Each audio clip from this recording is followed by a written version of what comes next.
Hello everybody, how you doing? Okay, I'm back to just upload a couple more videos here today, just because it's a very eventful day over in the UK. It's Brexit Day. Well, it was Brexit Day over there.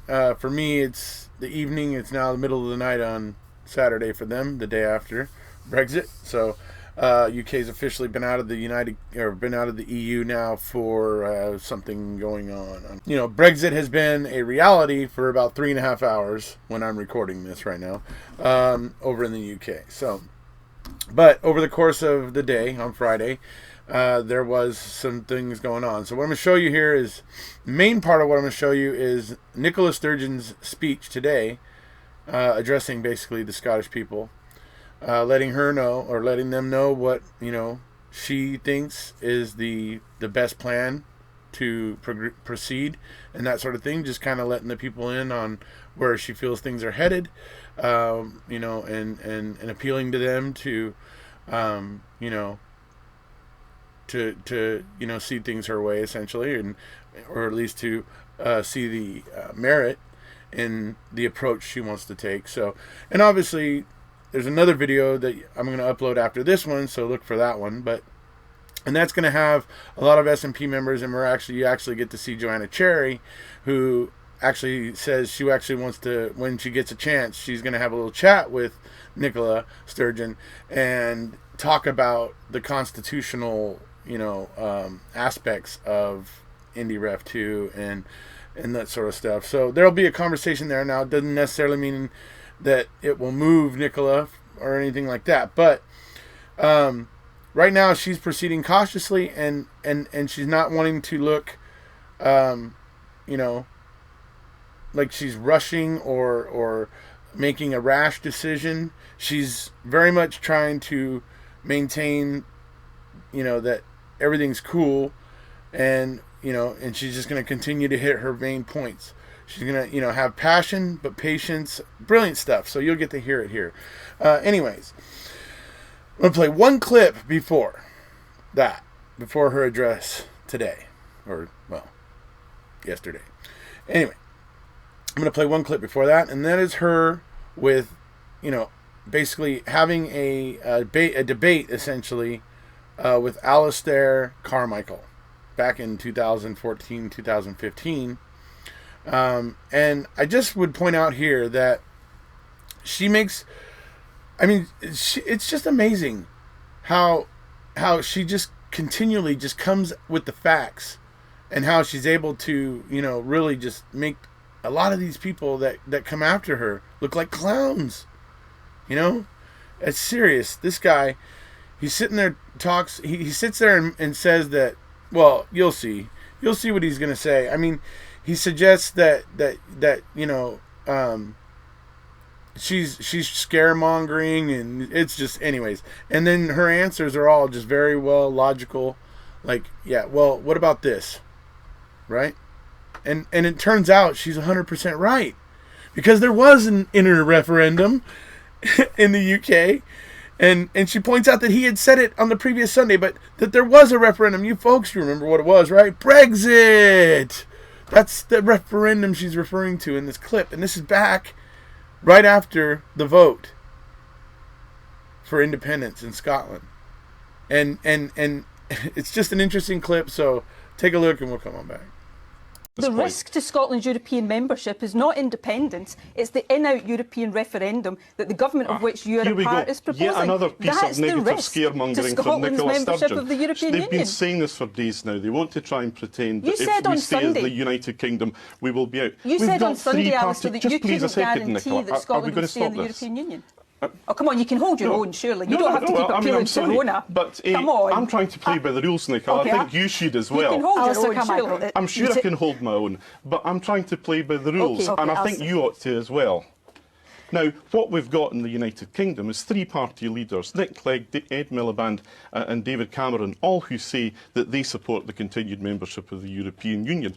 The But you only can't guarantee guaranteed way of leaving the European Union is to leave the United Alistair, Kingdom. you went on television on Sunday and in direct response to a question, you said you couldn't guarantee Scotland's continued membership of the European Union if we stayed as part of the UK, because there's going to be an in-out referendum. We could find ourselves in the position.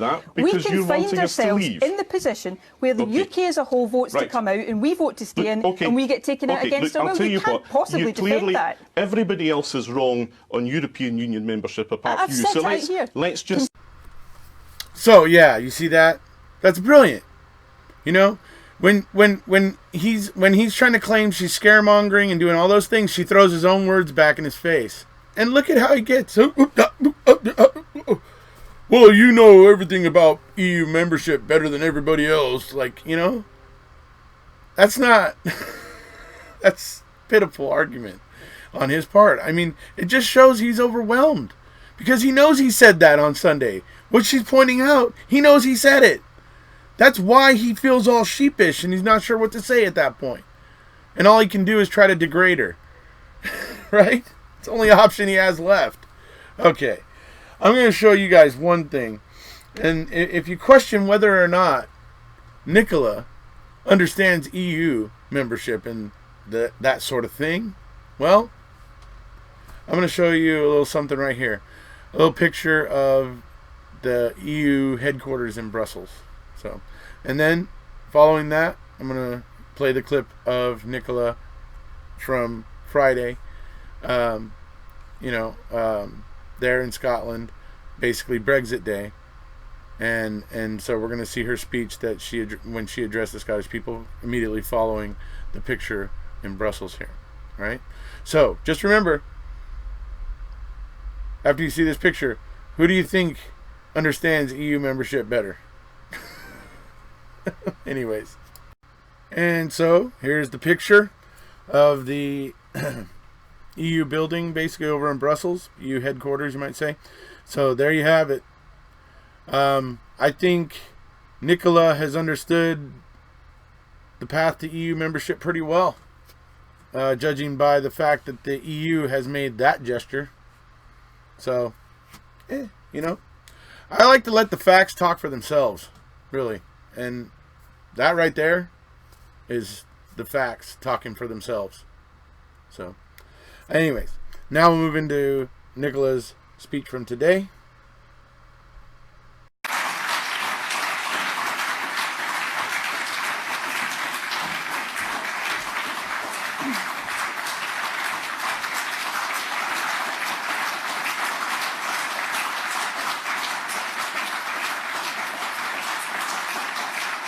Good morning.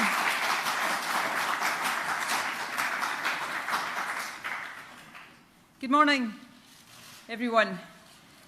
This is a pivotal moment for the UK and for Scotland. Tonight, the UK will leave the European Union. That will be a moment of real and profound sadness for so many of us across the UK.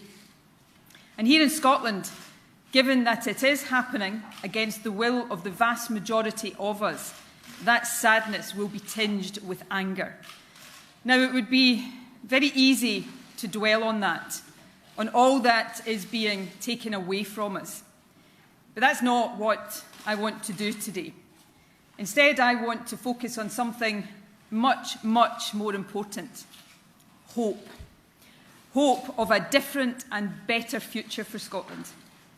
A future in which our path as a country is determined by those who care most about Scotland's interests. That is all of us who live here.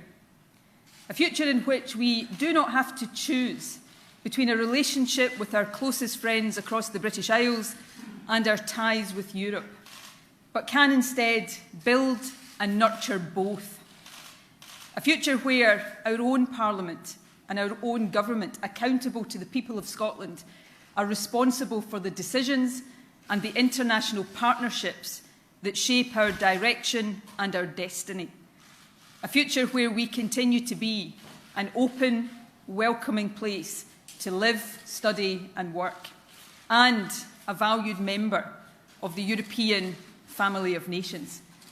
Make no mistake, after tonight, that future is only open to us with independence.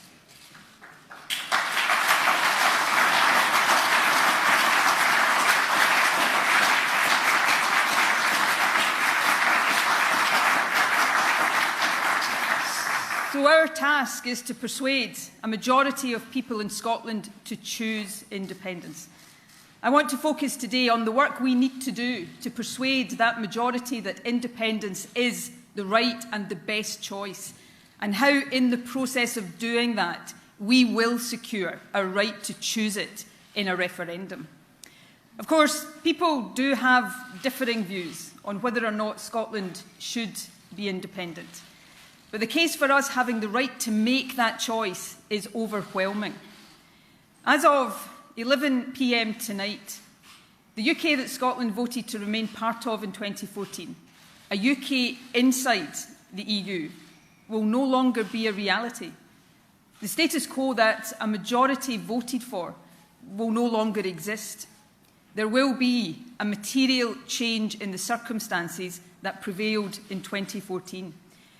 Leaving the EU is a fundamental change in Scotland's constitution.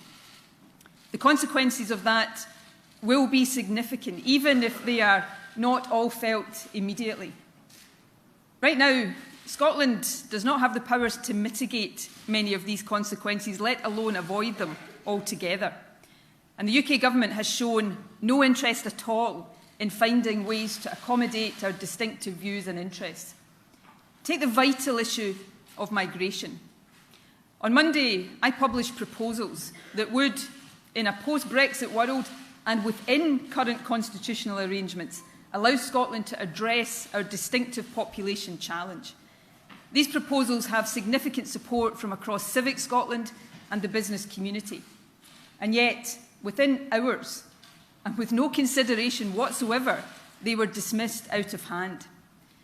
Fewer people able to come to Scotland to live and work risks a working-age population going into decline. That means fewer people available to do the jobs that need done in our private businesses and public sector, including our National Health Service. And it means fewer people paying the taxes that we need to fund these public services. It means an economy stagnating, not growing, and Scotland not reaching our full potential. That is just one way in which we know already, and with certainty, that the folly of Brexit, coupled with the deaf ear of Westminster, will damage Scotland's prosperity and our well-being. And as will become stark in the months ahead, that will not be the only consequence of Brexit that will be harmful to Scotland. Now, exactly how Brexit will develop beyond tonight is not yet certain. Negotiations about the terms and nature of the UK's new relationship with the EU haven't started yet. New cliff edges have been created by the UK government, and a devastating no-deal outcome at the end of the transition remains possible. Now, for my part, I hope that that future relationship will be a close one, and I will do all I can to encourage that. But be under no illusion. All of the signs from this Tory government are that instead of cooperation and close relationships, they are heading for divergence and deregulation. What that will mean in the future for workers' rights and environmental protection, for the shape of our economy and the very nature of our society will be profound. And while I am certain that this will be of little interest to a Tory government, the impact will be felt most by those who already have the least, the vulnerable and the poor. So we know that change is coming, but it does not have to be the change that the Tories want to impose on Scotland. A new independence referendum will put the decision about the best path for Scotland into our own hands. And there is a cast-iron mandate from both the public and from the Scottish Parliament for that referendum. The SNP has now won 3 successive parliamentary elections on the commitment to give people the choice. And this week, the Scottish Parliament has endorsed that position.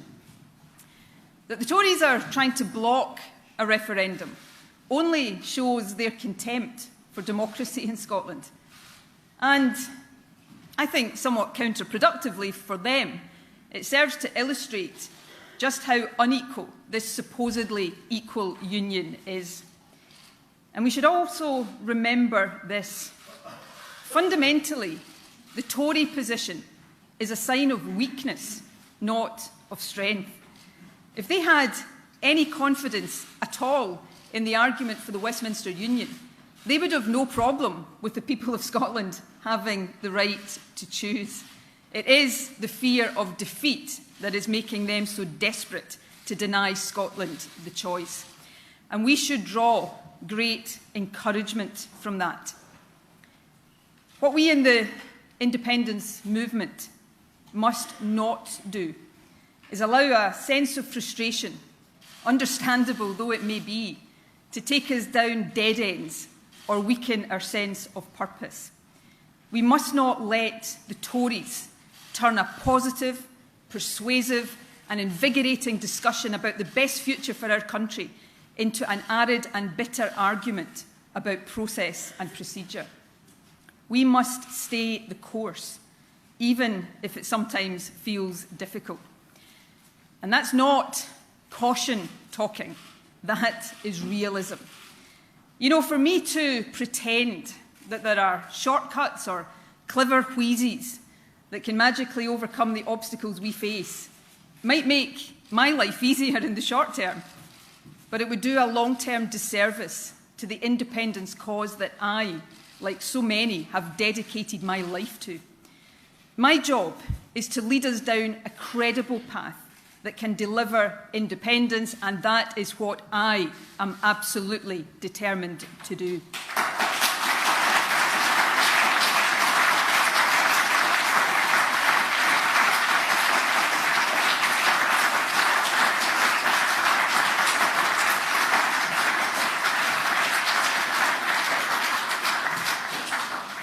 To achieve independence, a referendum, whenever it happens, whether it is this year, as I want, or after the next Scottish election, must be legal and legitimate.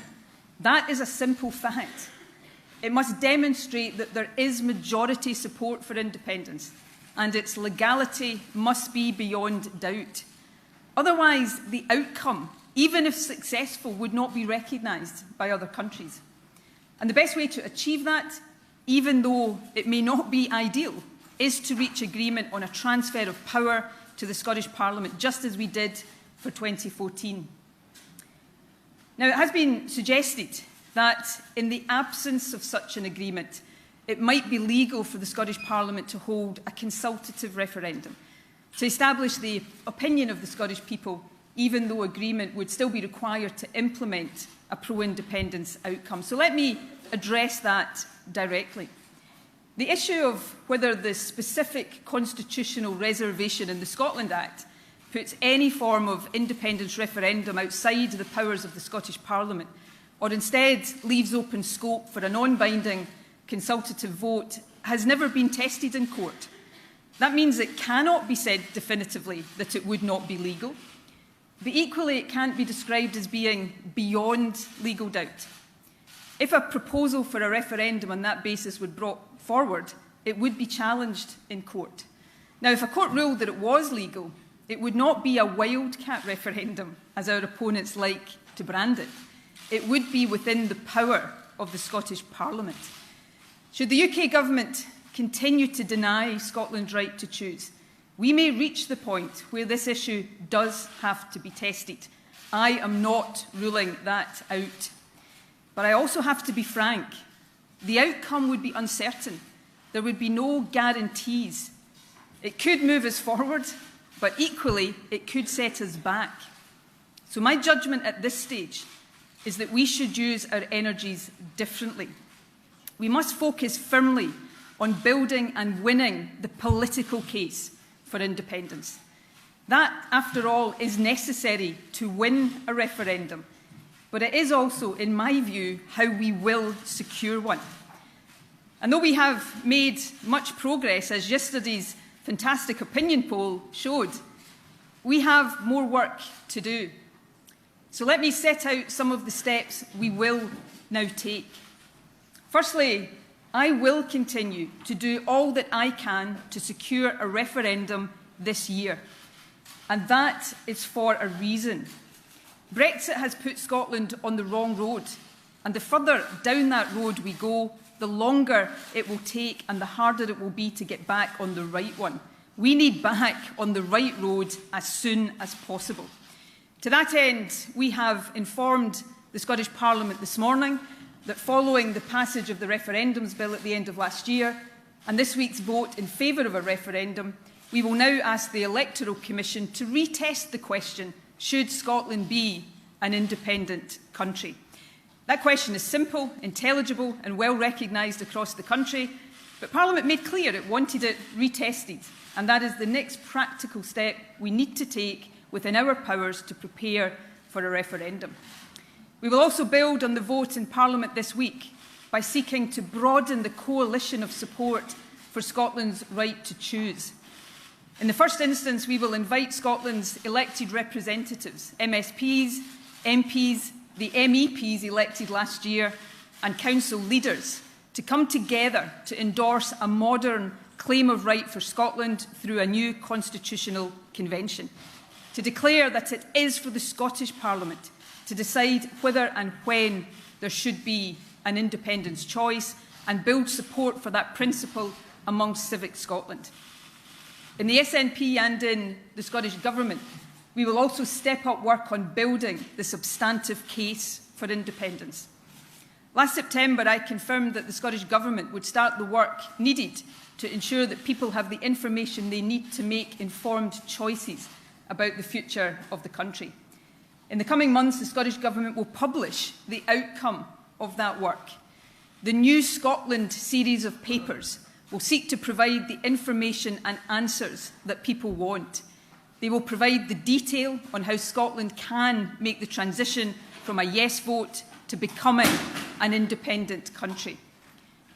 And they will set out the ideas and the options for how we can use those powers of independence to build that better future, to grow a stronger and more sustainable economy, tackle poverty and inequality, better meet the climate challenge, and expand opportunity for our country and for each and every single person who lives here.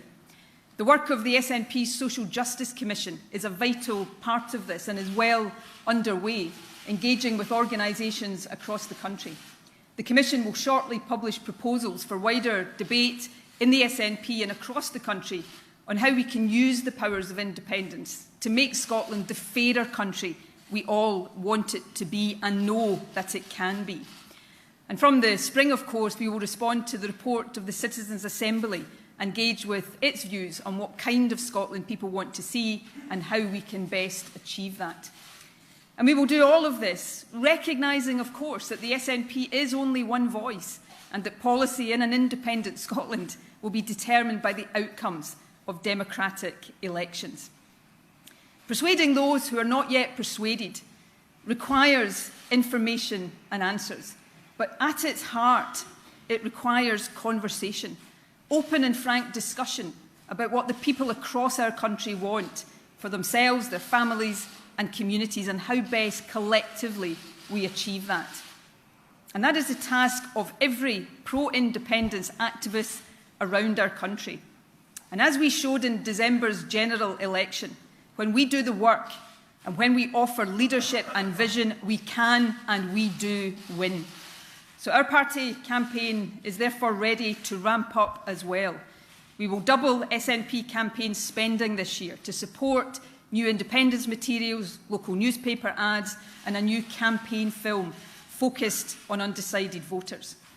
And as we campaign, it is vital that we listen and engage respectfully. There are so many people who voted no in 2014 who are now thinking about independence differently in light of Brexit. We must show that we understand the complexity of the issues they grapple with, and that for many of them, emotions will be mixed. So we must make our case with passion, but also with patience and with respect. And we must never, ever stoop to the level of our political opponents. Boris Johnson has demonstrated that in this debate, as in many others, there is no line that he will not cross. It's not just his dismissal of election results in Scotland and his derision at votes in the Scottish Parliament. This week he described serious, considered widely supported Scottish Government proposals on migration as deranged. The Tories are not governing Scotland, they are goading Scotland. But as a wise woman once said, when they go low, we go high.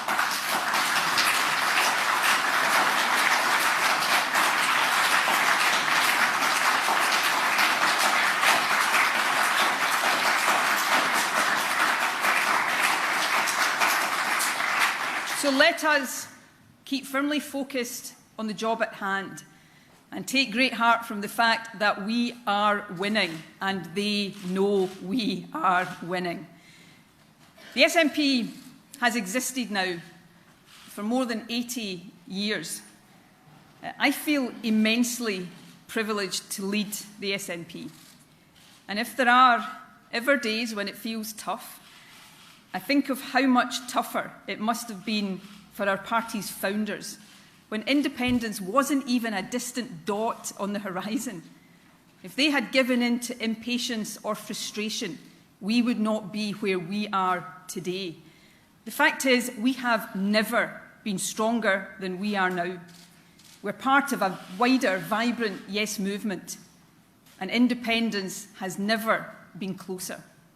It is our strength that will make it a reality.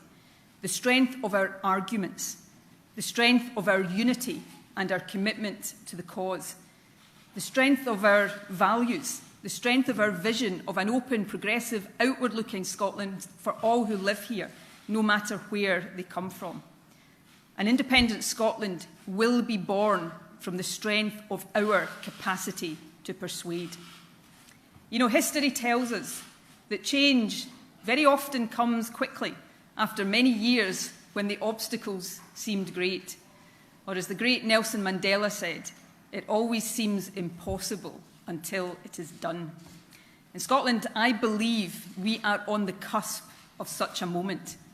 For those of us lucky to be part of the independence movement today, we know the groundwork has been laid and we have it within our grasp now, not just to imagine a better future, but to achieve it. Now is the time to stay focused and resolute. It is time to build our strength, to secure the right to choose. It is time to win Scotland's independence. Thank you.